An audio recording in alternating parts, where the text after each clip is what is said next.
성도 여러분 안녕하십니까? 2022년 5월 24일 화요 새벽 말씀 함께 나누겠습니다. 함께 나누실 하나님 말씀은 고린도전서 11장 2절에서 16절까지입니다. 본문에서는 고린도 교회에서 예배 때 어떠해야 하는지에 대한 바울의 가르침이 기록되어 있습니다. 본문을 통해 남자와 여자의 차이를 알아야 함과 또 각자가 가진 자유를 덕을 세우기 위해 절제해야 함에 대한 말씀 묵상하며 나누겠습니다. 첫째 묵상할 내용은 남자와 여자가 동등하지만 서로의 차이를 알아야 한다라는 것입니다. 본문 3절에 보시면 그러나 나는 너희가 알기를 원하노니 각 남자의 머리는 그리스도요 여자의 머리는 남자요 그리스도의 머리는 하나님이시라 라고 하였습니다. 이 말씀은 자칫 오해를 불러일으킬 수 있는 내용을 담고 있습니다. 그것은 다름 아닌 여자의 머리는 남자요 라는 내용 때문입니다. 하지만 이 말씀은 남자가 여자보다 더 높다라는 것을 말하기 위해 기록된 것이 아닙니다. 뒷부분에 그리스도의 머리는 하나님이시라 라는 말씀이 있는데 그리스도는 하나님과 동등된 분이십니다. 그런데도 그리스도의 머리는 하나님이시라고 하였습니다. 그것은 그리스도께서 하나님과 동등되시지만 하나님의 구원 사역에 자신을 철저히 복종하고 의지하셨다라는 것을 말합니다. 본문 11절 12절에 보시면 그러나 주 안에는 남자 없이 여자만 있지 않고 여자 없이 남자만 있지 아니하니라. 이는 여자가 남자에게서 난 것 같이 남자도 여자로 말미암아 났음이라. 그리고 모든 것은 하나님에게서 났느니라 라고 하였습니다. 여기서 주 안에서 남자 없이 여자만 있지 않다라고 했습니다. 또 남자도 마찬가지입니다. 이것은 남자나 여자나 상호 보완하고 섬기고 도우는 존재라는 것을 말씀합니다. 이것이 바로 하나님이 남자와 여자를 창조하신 이유라는 것입니다. 하지만 사탄은 이 하나님의 창조 질서를 다툼과 분쟁의 소지로 오해시켜 경쟁하게 만듭니다. 그래서 누가 더 뛰어나고 누가 더 열등한지를 가지고 서로 비방하고 다투게 한다는 것입니다. 성도 여러분, 우리는 아무도 누구보다 더 높거나 더 뛰어나거나 더 열등하거나 하지 않습니다. 하나님은 우리를 다 평등하게 동등하게 만드셨습니다. 누가 누구보다 더 높다 낮다라는 것은 사탄이 우리를 무너뜨릴 때 쓰는 방법입니다.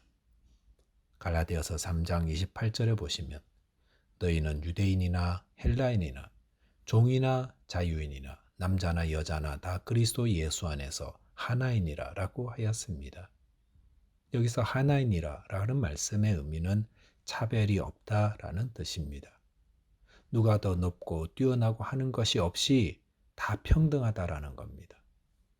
그리스도 예수 안에서 유대인이라고 더 뛰어난 것도 아니고 혹 남의 종이 되었다고 자유를 가진 자보다 더 뒤처진 것도 아닙니다. 물론 남자나 여자의 차별도 없다는 것입니다. 이렇게 성경은 우리 모두가 다 동등한 자라고 말씀합니다. 그런데 우리가 기억할 것이 있습니다. 그것은 남자나 여자나 동등하지만 서로의 차이는 인정해야 한다는 것입니다.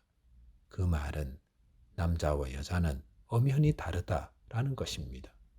그리고 이에 따라서 자신의 자리도 다르다라는 것을 말합니다. 왜 성경은 여자의 머리는 남자라고 말씀하는 것입니까? 그것은 하나님의 창조 질서 때문입니다. 디모데전서 2장에 보시면 하나님이 아담을 먼저 창조하셨기 때문에 남자가 여자를 주관하게 하는 머리가 되게 하셨다고 했습니다. 이 말을 곡해하시면 안 됩니다. 하나님이 남자를 더 뛰어나게 하시거나 여자가 열등해서 다스림을 받게 한 것이 아닙니다. 그것은 하나님이 우리를 질서 가운데 인도하시기 위해 창조 질서를 통해 남자를 여자의 머리로 세운 것입니다. 여자분들 가운데 뛰어난 분들이 얼마나 많습니까?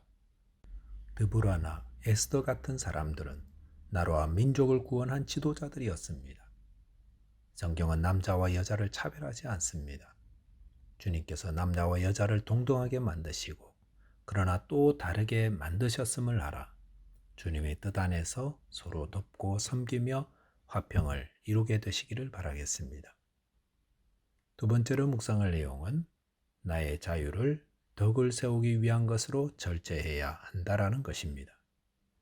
본문 4절과 5절 보시면 무릇 남자로서 머리에 무엇을 쓰고 기도나 예언을 하는 자는 그 머리를 욕되게 하는 것이요 무릇 여자로서 머리에 쓴 것을 벗고 기도나 예언을 하는 자는 그 머리를 욕되게 하는 것이니 이는 머리를 민 것과 다름이 없음이라 라고 하였습니다. 여기 보시면 머리에 무엇을 쓰고 기도나 예언을 한다는 내용이 기록되고 있습니다. 그런데 남자가 머리에 무엇을 쓰고 기도나 예언을 하면 그것은 욕이 되고 반대로 여자가 머리에 쓴 것을 벗으면 그것은 욕이 된다라고 했습니다. 왜 이런 차이가 있는 것입니까? 머리에 무엇을 쓴다는 것은 누군가의 권위 아래 있다는 것을 뜻합니다. 그래서 헬라의 종들은 머리에 두건을 써서 주인의 권위 아래 있다는 것을 알렸습니다. 그러므로 고린도 교회 성도들은 하나님과의 관계를 회복하고 죄의 종에서 해방되었으므로 머리에 아무것도 쓰지 않고 예배를 드렸습니다. 하지만 그런 관습에 반항하는 자들이 머리에 무엇을 쓰고 예배를 드렸는데 그것은 불신앙적인 모습이고 또 자신을 욕되게 하는 자임을 보이는 것이었습니다. 그런데 여자분들의 경우는 머리에 무엇을 쓰지 않는 것이 자신을 욕되게 한다 하였습니다. 당시 헬라 문화에서는 여성들은 얼굴을 가리는 옷을 입는 것을 미덕으로 여겼습니다. 얼굴과 머리를 가리지 않는 자는 여성으로서의 존엄과 위엄을 잃어버리는 것으로 간주되었습니다. 더구나 고린도시에 있는 창기들은 사람들을 유혹하기 위해 자신의 머리와 얼굴을 드러내고 다녔습니다. 그러므로 예배 때 여성들이 머리와 얼굴을 드러내고 있다는 것은 어떤 오해를 받겠습니까? 다른 사람을 유혹하려는 도덕적으로 방만한 자요 비천한 자로 여겨지지 않았겠습니까? 이런 이유로 바울 사도는 고린도 교회의 성도들에게 여성은 예배 때 머리에 붓을 쓰는 것이 자신을 덕스럽게 지키는 것이다 교훈하는 것입니다. 그런데 이 말씀에서 우리가 알아야 되는 것이 있습니다. 그것은 이 말씀이, 이 가르침이 모든 세대, 모든 민족에게 공통적으로 적용되어야 하는 것이 아니다라는 것입니다. 즉, 복음이 전파되는 모든 곳에서 여자들은 예배 때 머리와 얼굴을 가리도록 무엇을 써야 한다는 것이 아니다라는 것입니다. 이 바울 사도의 가르침은 당시 문화 속에서 어떻게 덕스럽게 신앙생활을 해야 하는지를 알려주는 말씀입니다. 어느 곳이나 그 사회가 가진 미풍양 속에 있습니다. 근데 그것을 해치면서까지 신앙생활하는 것은 바람직하지 않다는 것입니다. 성도는 자신이 처한 상황을 잘 살펴야 합니다. 그래서 내가 가진 자유로 내 머리에 무엇을 쓰든 쓰지 않든 또 머리에 무엇을 기르든 머리를 기르지 않든 내 마음대로 한다라는 그런 마음을 가져서는 안 됩니다. 고린도전서 10장 23절에 보시면 모든 것이 가하나 모든 것이 유익한 것이 아니요 모든 것이 가하나 모든 것이 덕을 세우는 것이 아니니 누구든지 자기 유익을 구하지 말고 남의 유익을 구하라 하였습니다. 내가 예수를 믿고 자유케 된 자로서 나는 모든 것을 할 수 있습니다. 그렇게 살아가면 덕을 세우지 못합니다.